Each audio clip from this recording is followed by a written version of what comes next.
नमस्कार, स्वागत है आप सभी का। आज के इस सेशन में हम लोग सामान्य हिंदी जो समीक्षा अधिकारी, सहायक समीक्षा अधिकारी के पाठ्यक्रम के अनुसार है, उसका मॉक टेस्ट 17 सॉल्व करने जा रहे हैं। और इसमें सिलेबस के अनुसार ही 30 प्रश्न हम लोग हल करेंगे। जो जो 6 सेगमेंट हैं पाठ्यक्रम के, उनसे 5-5 प्रश्नों को हल करेंगे और सभी प्रश्न जो है असुमेलित को पहचानने के पर आधारित होंगे। अर्थात जो आयोग का नया ट्रेंड है उसके अनुसार जिस प्रकार से कठिन प्रश्न बन सकते हैं हम उनकी प्रैक्टिस करेंगे, क्योंकि आप लोग जो है सरल प्रश्नों की अच्छी खासी जो है प्रैक्टिस कर चुके हैं। तो थोड़ा सा एग्जाम को देखते हुए और एग्जाम में अगर कठिन प्रश्न पूछे जाते हैं उनको किस तरह से हल करना है, तो उस पर आधारित हम प्रश्नों को हल करेंगे। तो चलिए शुरुआत करते हैं। तो अगर आप समीक्षा अधिकारी परीक्षा की तैयारी कर रहे हैं और हिंदी में ये चाहते हैं कि आपका स्कोर 60 में से 55 प्लस का रहे कम से कम, तो आप हमारी सामान्य हिंदी की ये बुक ले सकते हैं। ये बुक बेसिकली जितनी भी मानक पुस्तकें हिंदी की हैं और मानक शब्दकोश हैं उनके एक बृहद संकलन के आधार पर तैयार की गई है विश्लेषण के साथ में। इसीलिए 2016 से अब तक जितनी भी परीक्षाएं संपादित हुई हैं समीक्षा अधिकारी, सहायक समीक्षा अधिकारी की, चाहे वो प्रीलिम्स परीक्षा हो चाहे मेंस की परीक्षा हो, तो उसके ऑब्जेक्टिव पेपर में इसमें हमेशा 55 प्लस क्वेश्चंस आए हैं, जो कि अपने आप में एक उल्लेखनीय उपलब्धि है। तो ये ऑनलाइन भी अवेलेबल है जिसका लिंक आपको दिखाई दे रहा है। इसके अलावा ये ऑफलाइन भी अवेलेबल है बुक स्टोर्स पर, आप चाहें तो इसको मंगा सकते हैं। अगर आप समीक्षा अधिकारी परीक्षा की तैयारी इस प्रकार से करना चाहते हैं कि आप इस बार ही इस परीक्षा को क्रैक करके अपना नाम सफल अभ्यर्थियों की सूची में दर्ज कराना चाहते हैं, जैसा कि आप देख पा रहे हैं ये सभी हमारे संस्थान के अब तक 2-3 परीक्षाओं में सफल अभ्यर्थियों का विवरण है। तो आप हमारे इस फाउंडेशन बैच से जुड़ सकते हैं, जो कि एक बेसिकली वीडियो लेक्चर्स प्रोग्राम है। इसमें आपको हमारे डिकोड एग्जाम एंड्रॉयड ऐप के माध्यम से वीडियो लेक्चर्स, पीडीएफ में नोट्स और टेस्ट सीरीज प्रोवाइड कराया जाता है।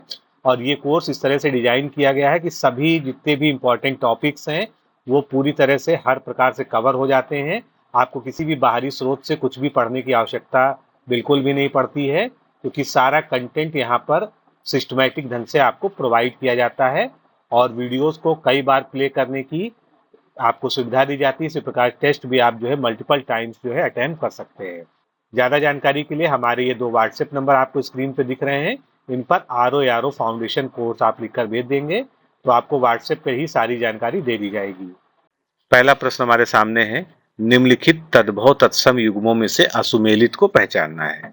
तो यहाँ पर ध्यान दीजिएगा, तद्भव पहले लिखा होना चाहिए, तत्सम उसके बाद होना चाहिए, और जो असुमेलित युग्म है इन चारों में से उसको हमको पहचान करना है। तो एक एक करके देखते हैं। इसमें मूठ, मूठ का यहाँ पर तत्सम शब्द दिया है मुष्टि, क्या ये सही है? बिल्कुल ठीक है ये।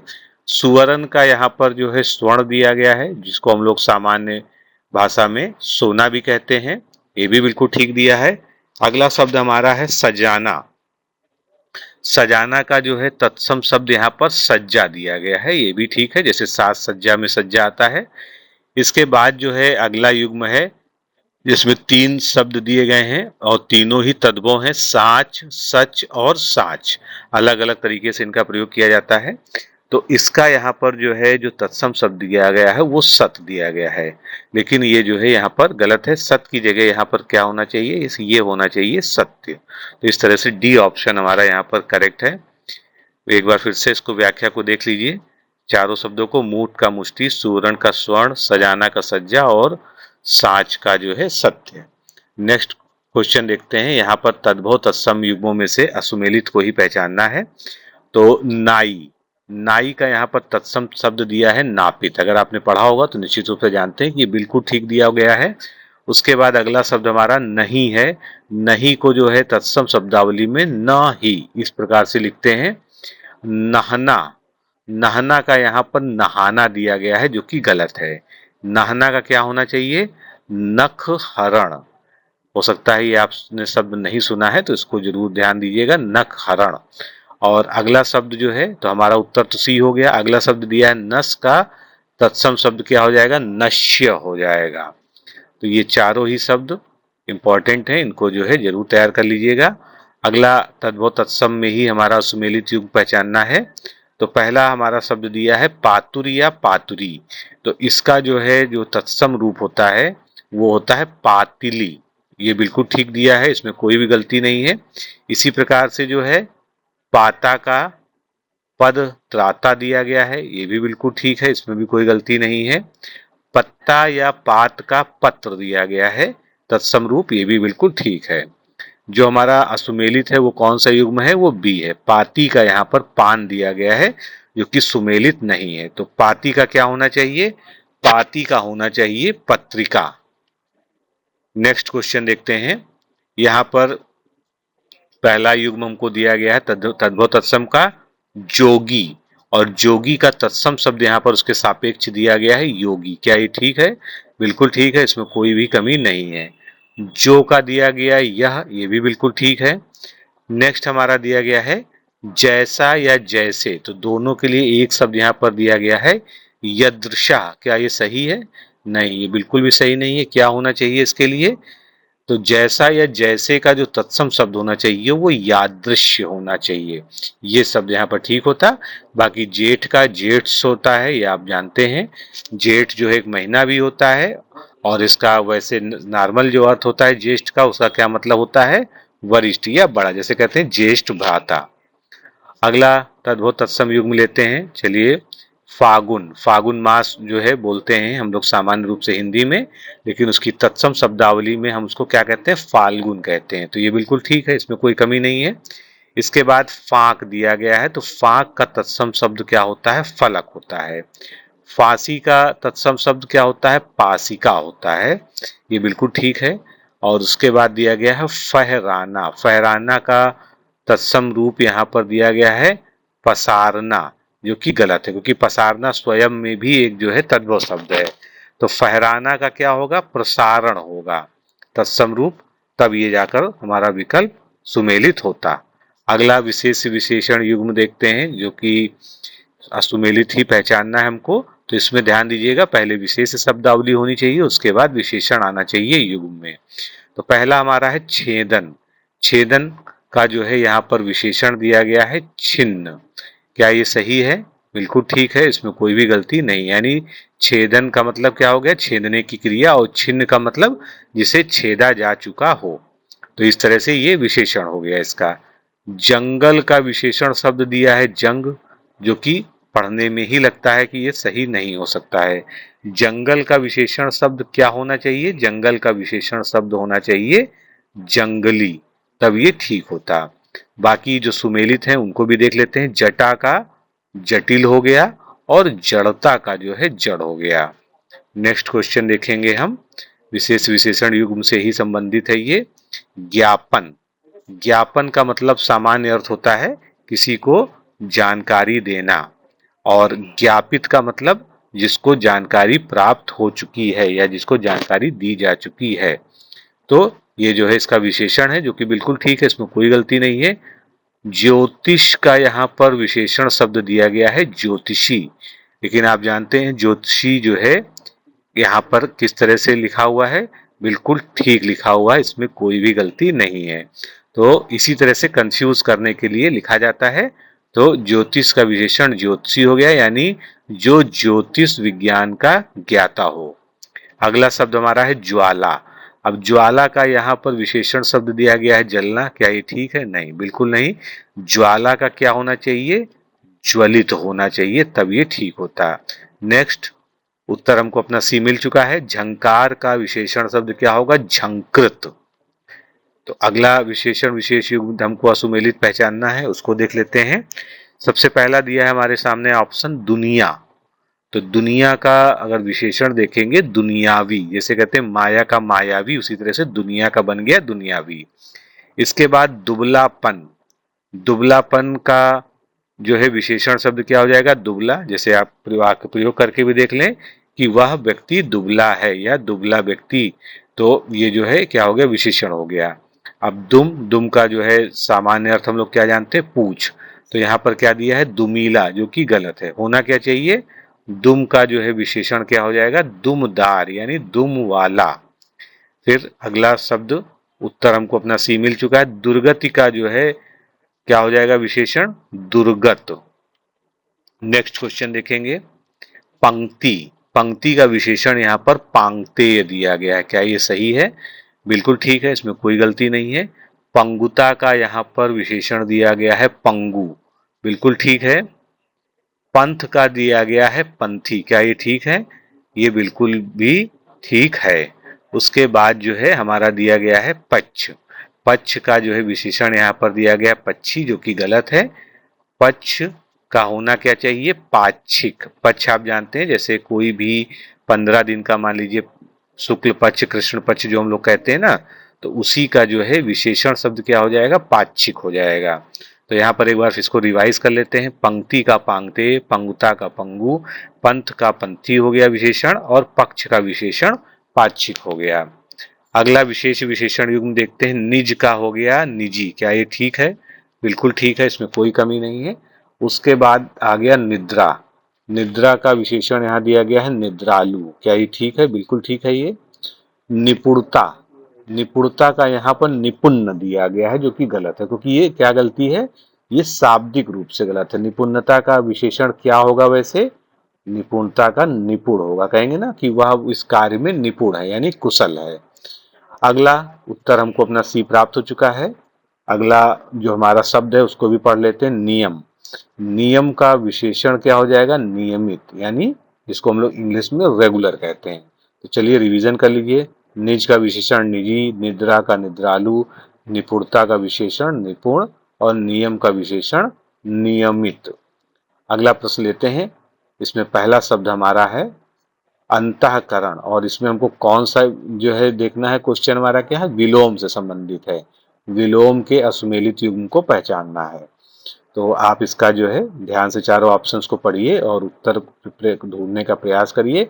अंतःकरण का यहाँ पर विलोम शब्द दिया गया है अनकरण, क्या ये सही हो सकता है? नहीं, बिल्कुल गलत दिया गया है। अंतःकरण का क्या होना चाहिए? बहिकरण होना चाहिए। कैसे लिखा जाता है? इस प्रकार अंतःकरण का बहिकरण, इसका विलोम शब्द लिखा जाएगा। और भी जो शब्द हैं उनको भी पढ़ लेते हैं, एग्जाम में कुछ भी पूछा जा सकता है। तो अंतरंग का हो गया बहिरंग, अंतिम का अनंतिम या आरंभिक हो गया, दोनों ही बिल्कुल ठीक है, कोई इसमें कमी नहीं है। और अंदर का विशेषण क्या हो गया? अंदर का हो गया बाहर। अब ये बिल्कुल चारों ऑप्शन जो है यहाँ पर ठीक दिए हुए हैं। अगला विलोम शब्द का युग्म हमको ढूंढना है जो गलत है, कौन सा सुमेलित नहीं है। अथ का इति। अथ का मतलब होता है प्रारंभ, इति का मतलब होता है समाप्ति, ये आप जानते होंगे, बिल्कुल ठीक दिया हुआ है। अथाह, अथाह का मतलब जिसकी कोई था ना मिले, यानी जिस जो बहुत ज्यादा गहरा हो और जो है वो असीमित हो। और इसका यहाँ पे विलोम दिया है अंथा, तो अंथा जैसा कोई शब्द ही नहीं होता, ये कंफ्यूज करने के लिए आपको दिया गया है। तो अथाह का जो विलोम होगा या तो था हो जाएगा या छिछला हो जाएगा। फिर अदाह्य, यानी जिसका दहन ना हो सकता हो, और इसका विलोम हो गया दाह्य, जिसका दहन हो सकता है। इसी प्रकार अदोष का विलोम सदोष, यानी बिना दोष वाला और दोष युक्त। नेक्स्ट क्वेश्चन देखते हैं विलोम का ही। एक का विलोम अनेक, बिल्कुल सही है, कोई गलती नहीं है इसमें। एक तंत्र का विलोम यहाँ पर दिया गया है अनेक तंत्र, तो क्या ये सही है? एक्चुअल में अनेक तंत्र जैसा कोई शब्द नहीं होता है, इसकी जगह क्या होना चाहिए? बहुतंत्र होना चाहिए। फिर बाकी शब्दों को भी पढ़ लेते हैं। एकता का विलोम अनेकता दिया गया है, बिल्कुल ठीक है। एकत्र का विलोम प्रकीर्ण या विकीर्ण दिया गया है, ये भी बिल्कुल ठीक है। एकत्र का मतलब होता है जमा करना, प्रकीर्ण और विकीर्ण का मतलब होता है फैलना, और इसी से एक शब्द बनता है विस्तीर्ण, वो भी जो है इसका समानार्थी हो जाएगा। अगला विलोम शब्द ढूंढते हैं, कौन सा गलत दिया हुआ है इसमें। कामयाब का विलोम नाकामयाब, बिल्कुल ठीक है, कोई गलती नहीं है। कायर या भीरू का विलोम क्या हो जाएगा? साहसी या निडर, ये भी बिल्कुल ठीक है। कामी का विलोम अकामी या निष्काम, ये भी ठीक है। और कामयाबी का विलोम यहाँ पर नाकामी दिया है, जो कि गलत है। क्या होना चाहिए? कामयाबी का विलोम नाकामयाबी होगा, ना कि नाकामी होगा। नेक्स्ट क्वेश्चन देखते हैं, विलोम युग्मों से ही संबंधित है। गुण का विलोम अनुगुण दिया है, क्या ये ठीक है? नहीं, गलत है। गुण का विलोम क्या हो जाएगा? या तो दोष हो जाएगा या अवगुण हो जाएगा। यहाँ पर आप देखिए इसको, गुण का विलोम या तो दोष या अवगुण हो जाएगा। बाकी शब्दों को भी पढ़ते हैं हम। गुणाढ़, गुणाढ्य का विलोम गुणहीन हो गया, गुणी का विलोम निर्गुणी हो गया और गुनाहगार का विलोम बेगुनाह हो गया। तो आसान है ये सभी, बहुत ज्यादा इसमें कुछ भी तकनीकी या जो है कठिन शब्द नहीं थे। अगला प्रश्न जो हमारा है वो वाक्यांश के लिए एक शब्द पर आधारित है। 4 युग्म दिए हैं, कौन सा युग्म सुमेलित नहीं है यही हमको पहचानना है। अपने देश के साथ विश्वासघात करने वाला, यहाँ पर थोड़ा सा स्पेलिंग मिस्टेक है।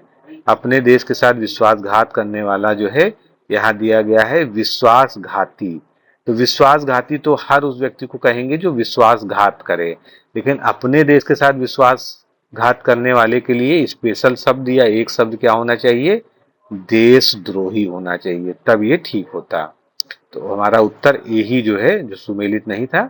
बाकी को पढ़ लेते हैं। सरलता से ढरने वाला या झुकना, ढरने का अर्थ यहाँ पर लिखा हुआ है झुकना या लुढ़क पड़ना, क्योंकि कभी कभी ढरना शब्द जो है सामान्य भाषा में समझ नहीं आता है, तो उसको औढ़र कहते हैं। इसी से एक शब्द बनता है औढ़र दानी, यानी जो है जो बहुत ही आसानी से बहुत ज्यादा दान देता हो उसको औढ़र दानी कहा जाता है। फिर हाथी के सूंड सूंड के समान सुंदर जांघों वाली नायिका को क्या कहते हैं, उसको कहते हैं कर भोरू। यहाँ पर जो कर है वो करी से बना है यानी हाथी से संबंधित है। फिर अगला शब्द हमारा दिया गया है देशभक्त, यानी अपने देश से प्यार करने वाला, तो वो देशभक्त होता है। अगला वाक्यांश देखिए कौन सा इसमें से सुमेलित नहीं है, चलिए देखते हैं एक एक करके। किसी विशेष वस्तु की सामान्य इच्छा करना, तो कामना करना हो जाता है, बिल्कुल ठीक है, कोई गलती नहीं है। किसी विशेष समय या ऋतु से संबंध रखने वाला, इसके लिए एक शब्द दिया गया है आपर्तुक। क्या ये ठीक है, बिल्कुल सही है। हो सकता है आपने ये शब्द ना पढ़ा हो, लेकिन ये जो है आपको याद होना चाहिए कि किसी विशेष समय या ऋतु से संबंध रखने वाले को हम आपर्तुक कहते हैं। अगला वाक्य हमारा है किसी विषय का जिसका विशेष ज्ञान हो, जिसको विशेष ज्ञान हो तो उसको क्या कहते हैं, विशेषज्ञ कहते हैं, यानी किसी विषय का विशेष ज्ञान रखने वाला, जिसको हम एक्सपर्ट भी कहते हैं इंग्लिश में। तो डी में ही कोई ना कोई कमी होगी, तो एक ही ऑप्शन बचा हमारे सामने, देखते हैं क्या कमी है। किसी विषय के आरंभ की मोटी मोटी जो बातें होती हैं, क्या उसको विषय वस्तु कहते हैं, नहीं, उसको विषय वस्तु नहीं कहते हैं, उसको उसके लिए स्पेशल शब्द है ककहरा, ककहरा। नेक्स्ट जो है देखते हैं क्वेश्चन, तो ए ऑप्शन इसका देखते हैं। जन्म से 100 वर्ष का समय क्या कहलाता है, जन्म सती। क्या ये ठीक है, बिल्कुल ठीक है। जन्मदिन पर मनाया जाने वाला उत्सव क्या कहलाता है, जन्म सती। ये जो है गलत दिया है, क्या होना चाहिए, जन्मोत्सव, क्योंकि जन्म पर अगर कोई उत्सव मनाया जाएगा तो उसको हम क्या कहेंगे, जन्मोत्सव कहेंगे। कैसे लिखा जाता है उसको भी देख लीजिए, स्पेलिंग जो है आपको पता होना बहुत जरूरी है। अगला हमारा शब्द है जमी हुई गाढ़ी चीज की मोटी तह या परत को क्या कहा जाता है, थक्का कहते हैं, ये भी बिल्कुल ठीक है। और जल में पैदा होने वाला या जल में जन्म लेने वाला, जहां भी आखिरी में जा आता है तो उसका अर्थ जो है क्या होता है, जन्म लेना। जैसे जलज, पंकज, पंख में जन्म लेने वाला यानी कमल, तो जल में जन्म लेने वाला जो है क्या कहलाएगा, जलज कहलाएगा। अगला वाक्यांश कौन सा है, जहां राजा निवास करता हो, वह स्थान जहां राजा निवास करता हो तो उसको हम क्या कह सकते हैं, राजा प्रसाद या राजमहल, दोनों ही जो है इसके लिए टर्म ठीक है। अगला, जहां रानी या रानियां निवास करती हैं उनको हम रनिवास कहते हैं। नेक्स्ट हमारा ऑप्शन है जहां से अनेक मार्ग चारों ओर जाते हैं, तो ऐसी जगह को हम क्या कहते हैं, चौराहा कहते हैं। क्या ये ठीक है, बिल्कुल ठीक है। जहां से शब्द हो वहीं पर बाण मारने की वाला, यानी शब्द को भेद कर शब्द सुनकर उस पर बाण चलाने वाला उस स्थान पर, उसको शब्दघाती यहाँ पर दिया गया है, ये जो है गलत है। इसकी जगह क्या सही होना चाहिए, इसके लिए शब्द वेदी यानी शब्द को वेदने वाला या शब्द भेदी, ये दोनों ही ठीक है। जैसे जैसे कथा आपने सुनी होगी कि पृथ्वीराज चौहान जो है शब्द वेदी बाण चला लेते हैं, ऐसे बहुत सारे इतिहास में उल्लेख मिलते हैं। नेक्स्ट क्वेश्चन देखते हैं, वाक्यांश का ही है। जिसका शत्रु जन्मा ही ना हो, तो उसके लिए एक शब्द क्या है, अजात शत्रु, बिल्कुल ठीक है, इसमें कोई गलती नहीं है। जिसका शरीर बहुत छोटा हो, उसके लिए एक शब्द यहाँ पर दिया गया है वितनु, ये भी बिल्कुल ठीक है। जिसका समर्थन किया गया हो उसके लिए एक शब्द है समर्थित, ये भी बिल्कुल ठीक है। जिसका समाधान या उपचार करना कठिन हो उसको दुस्सह नहीं कहते हैं, उसको क्या कहते हैं, दुःसाध्य कहते हैं। कैसे लिखा जाता है दुःसाध्य, ये देखिए इस प्रकार से दुःसाध्य लिखा जाएगा। नेक्स्ट जो है हमारा क्वेश्चन, शुद्ध अशुद्ध वर्तनी के युग्मों को पहचानने का है। तो पहला जो है एक तरफ गलत दिए हुए हैं, एक तरफ सही दिए हुए हैं युग्म में। तो अवशोष को कैसे लिखेंगे, ये बिल्कुल ठीक लिखा हुआ है। अभिशापित की जगह शुद्ध वर्तनी अभिशप्त होती है, ये भी ठीक लिखा हुआ है। अभीष्ट इसी प्रकार से ठीक लिखा जाता है। और यहाँ पर देखिए अभयस्थ लिखा है और यहाँ अभयस्थ लिखा है, दोनों ही गलत है। सही शब्द क्या है, अभ्यस्त। इस प्रकार से अगर लिखा जाएगा तो ये ठीक होता है, यानी भा भी आधा होना चाहिए। अगला अशुद्ध शुद्ध वर्तनी युग्म देखते हैं जो सुमेलित नहीं है। तो उपनिवेशिक लिखा है, जो कि गलत तो है ही, क्योंकि ये इस साइड के सभी शब्द गलत लिखे हैं, लेकिन उनका सही रूप उपनिवेशिक इस प्रकार लिखा है, जो कि गलत है। क्या होना चाहिए, उपनिवेशिक की जगह औपनिवेशिक शब्द आता है, यानी जो उपनिवेश से संबंध रखता हो। बाकी उपरोक्त शब्द बहुत कॉमन गलती है, लिखा जाता है उपर्युक्त सही होता है, उपलक्ष्य इस प्रकार से सही लिखा जाता है, और उर्मी मतलब इस प्रकार से सही लिखा जाता है। नेक्स्ट जो है देखते हैं कौन सा वर्तनी युग्म अशुद्ध है इसमें से। तो कौशलता, कौशलता जैसा कोई शब्द नहीं होता है, उसके लिए सही शब्द कुशलता होता है। लेकिन यहाँ पर क्या है, यहाँ देखिए सा इसमें जो है षटकोण वाला प्रयोग किया गया है, जो कि गलत है। तो कौशलता की जगह या तो कौशल शब्द सही होगा वर्तनी की दृष्टि से, या कुशलता सही होगा। फिर क्रोधित की जगह क्रुद्ध, छात्र इस प्रकार से नहीं लिखते हैं, छात्र लिखते हैं, और खंबा की जगह खंभा इस प्रकार से ठीक लिखा जाता है। अगला जो हमारा प्रश्न है उसमें अशुद्ध वाक्य को पहचानना है हमको। तो पढ़ते हैं कि को, युग की मांग का यह बीड़ा कौन उठाता है, बिल्कुल ठीक है, इसमें कोई गलती नहीं है। उसकी आवाज सुनाई पड़ी, ये भी ठीक है, कोई गलती इसमें नहीं समझ में आती है। मैंने कई वर्षों तक उनकी प्रतीक्षा की, इसमें भी कोई गलती नहीं है। तो निश्चित रूप से डी ऑप्शन में ही कुछ गलती होगी, क्या गलती है यही हमको ढूंढना है। नेताजी हमको यही काम करने को कहे हैं। अब पहली चीज तो हमको जो है, हमको लिखा गया है, यानी कई लोगों के लिए एक साथ जो है, मतलब ये बहुवचन है, एक से ज्यादा लोगों के लिए बोला गया है। तो इसका सही रूप क्या होगा, नेताजी ने हमको यह काम करने को कहा है, यानी हम लोगों को यह काम करने को कहा है। नेक्स्ट देखते हैं हम, इसमें से अशुद्ध वाक्य को हमको पहचानना है। सोहन ने श्याम की घड़ी चुरा ली, क्या इसमें कोई गलती है, नहीं, बिल्कुल ठीक लग रहा, पढ़ने में कोई समस्या नहीं है।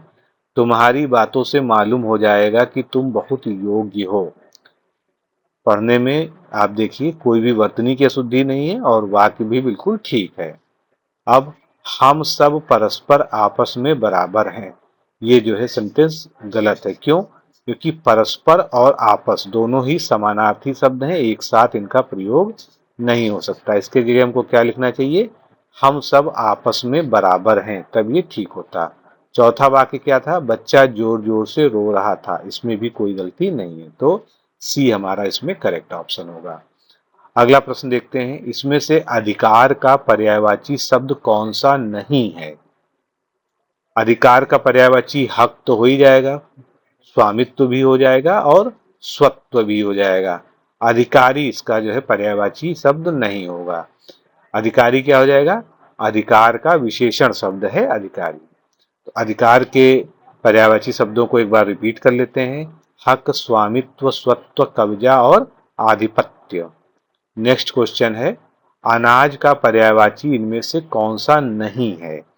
तो अनाज का पर्यायवाची देखिए खाद्यान्न होता है, धान्य भी होता है, अन्न भी होता है। अनच्छ इसमें से ऐसा शब्द है जो अनाज का पर्यायवाची नहीं है। तो अनाज के पर्यायवाची शब्द हैं अन्न, धान्य, खाद्यान्न, शस्य। कहते हैं ना कि धरती शस्य श्यामला है, तो शस्य जो है अनाज का पर्यायवाची होता है। गल्ला और नाज भी जो है अनाज का ही पर्यायवाची शब्द है। ईर्ष्या का पर्यायवाची नहीं है, कौन सा नहीं है ये हमको देखना है। तो जलन होता ही है, डाह होता ही है, द्वेष भी होता है। गुस्सा या क्रोध जो है ईर्ष्या का पर्यायवाची शब्द नहीं है। ईर्ष्या के बहुत सारे पर्यायवाची शब्द हैं, एक बार इनको रिपीट कर लेते हैं, दोहरा लेते हैं। जलन, डाह, द्वेष, खार, रश्क, कुढ़न, प्रतिद्वंदिता, प्रतिस्पर्धा, मत्सर, स्पर्धा, विद्वेष और हसद, ये सभी ईर्ष्या के पर्यायवाची शब्द हैं। अगला हमारा है उदाहरण का पर्यायवाची शब्द इसमें से कौन सा नहीं है। तो उदाहरण को हम दृष्टांत भी कहते हैं, मिसाल भी कहते हैं, नजीर भी कहते हैं। विकल्प से इसका कोई संबंध नहीं है। उदाहरण के पर्यायवाची शब्द को रिपीट कर लेते हैं, वह दोहरा लेते हैं। दृष्टांत, मिसाल, नजीर, नमूना, उद्धरण और बानगी। नेक्स्ट क्वेश्चन है ओझल। तो ओझल का पर्यायवाची इसमें से कौन सा नहीं होता। इंग्लिश ओझल को आप लोग इंग्लिश में क्या जानते हैं, डिसअपियर, यानी गायब होना, लुप्त होना या अदृश्य होना। अनदेखा से इसका कोई संबंध नहीं है। तो ओझल के विभिन्न पर्यायवाची शब्दों में है गायब, लुप्त, अदृश्य, अंतर्ध्यान, तिरोभूत या तिरोहित। तो ये सभी ओझल के पर्यायवाची शब्द हो गए हैं। तो मित्रों, इस तरह से आज के इस सेशन में हम लोगों ने 30 प्रश्नों को पूरी व्याख्या के साथ में हल किया। इस वीडियो को कम से कम 2 बार और रिपीट करके देख लीजिए, आपका पूरा जो है जितना भी इसमें कंटेंट है सब तैयार हो जाएगा और आपको किसी भी प्रश्न को रटने की जरूरत नहीं पड़ेगी। इसी तरह के प्रश्न आपके एग्जाम में प्रायः पूछे जाते हैं और इस सीरीज से ही आपको बहुत सारे प्रश्न मिल जाएंगे, इसलिए इस सीरीज को नियमित रूप से फॉलो करते रहिए। तो आज के लिए इतना ही, फिर मिलते हैं अगले पार्ट में। नमस्कार, धन्यवाद। तो अगर आप समीक्षा अधिकारी परीक्षा की तैयारी कर रहे हैं और हिंदी में ये चाहते हैं कि आपका स्कोर 60 में से 55 प्लस का रहे कम से कम, तो आप हमारी सामान्य हिंदी की ये बुक ले सकते हैं। ये बुक बेसिकली जितनी भी मानक पुस्तकें हिंदी की हैं और मानक शब्दकोश हैं उनके एक बृहद संकलन के आधार पर तैयार की गई है विश्लेषण के साथ में। इसीलिए 2016 से अब तक जितनी भी परीक्षाएं संपादित हुई हैं समीक्षा अधिकारी, सहायक समीक्षा अधिकारी की, चाहे वो प्रीलिम्स परीक्षा हो चाहे मेंस की परीक्षा हो, तो उसके ऑब्जेक्टिव पेपर में इसमें हमेशा 55 प्लस क्वेश्चंस आए हैं, जो कि अपने आप में एक उल्लेखनीय उपलब्धि है। तो ये ऑनलाइन भी अवेलेबल है जिसका लिंक आपको दिखाई दे रहा है। इसके अलावा ये ऑफलाइन भी अवेलेबल है बुक स्टोर्स पर, आप चाहें तो इसको मंगा सकते हैं। अगर आप समीक्षा अधिकारी परीक्षा की तैयारी इस प्रकार से करना चाहते हैं कि आप इस बार ही इस परीक्षा को क्रैक करके अपना नाम सफल अभ्यर्थियों की सूची में दर्ज कराना चाहते हैं, जैसा कि आप देख पा रहे हैं ये सभी हमारे संस्थान के अब तक 2-3 परीक्षाओं में सफल अभ्यर्थियों का विवरण है, तो आप हमारे इस फाउंडेशन बैच से जुड़ सकते हैं, जो कि एक बेसिकली वीडियो लेक्चर्स प्रोग्राम है। इसमें आपको हमारे डिकोड एग्जाम एंड्रॉयड ऐप के माध्यम से वीडियो लेक्चर्स, पीडीएफ में नोट्स और टेस्ट सीरीज प्रोवाइड कराया जाता है। और ये कोर्स इस तरह से डिजाइन किया गया है कि सभी जितने भी इंपॉर्टेंट टॉपिक्स हैं वो पूरी तरह से हर प्रकार से कवर हो जाते हैं। आपको किसी भी बाहरी स्रोत से कुछ भी पढ़ने की आवश्यकता बिल्कुल भी नहीं पड़ती है, क्योंकि सारा कंटेंट यहाँ पर सिस्टमैटिक ढंग से आपको प्रोवाइड किया जाता है और वीडियोस को कई बार प्ले करने की आपको सुविधा दी जाती है। इसी प्रकार टेस्ट भी आप जो है मल्टीपल टाइम्स जो है अटेम्प्ट कर सकते हैं। ज़्यादा जानकारी के लिए हमारे ये 2 व्हाट्सएप नंबर आपको स्क्रीन पर दिख रहे हैं, इन पर RO फाउंडेशन कोर्स आप लिखकर भेज देंगे तो आपको व्हाट्सएप पर ही सारी जानकारी दे दी जाएगी।